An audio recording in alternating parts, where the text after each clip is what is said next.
In today's video, I'm going to teach you how to find the most popular coins on CoinGecko. By the end, you'll know exactly where to look to spot what's trending, what's surging, and what's slipping in the crypto market, all using CoinGecko's built-in views. First, open your browser and head to the CoinGecko homepage. Right away, you'll see a live market table updating in real time. This table is your snapshot of the overall market, and it's where most people start. It shows each coin's price, market cap, 24-hour change, and trading volume. Market cap is a quick proxy for overall popularity and size, while volume hints at how actively a coin is being traded.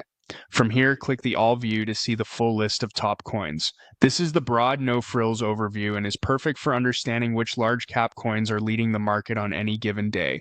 Skim the first few rows to identify the biggest players, then glance at the 24-hour and 7-day change columns to gauge short-term momentum.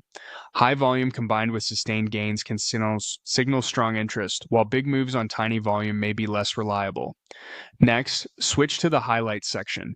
This page pulls together curated snapshots of market activity to help you catch what's getting attention right now.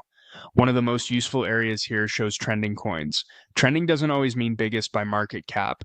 It often reflects heightened interest and activity across the platform. Use this to discover coins that are gaining mindshare, but always pair it with the basics you saw earlier, like volume and market cap, to avoid chasing short-lived spikes. Inside Highlights, check the top gainers view. This ranks coins by the largest percentage increases over the selected time frame, often 24 hours. It's a fast way to see what's running hot. When scanning, keep an eye on trading volume and liquidity. Big percentage jumps on thin trading can be deceptive, whereas strong moves with heavy volume tend to be more meaningful.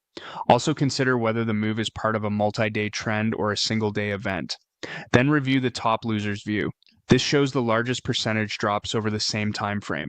It's useful for spotting sharp pullbacks, which can help you understand broader market risk or identify assets to research further. Drops can come from normal volatility, news, or low liquidity swings, so the context from market cap, volume, and recent trend is important. That's it. Start it all for the big picture, use highlights for what's catching attention, and compare top gainers and top losers to see where momentum is strongest in either direction. Refresh regularly since crypto moves quickly, and always do your own research before making any decisions.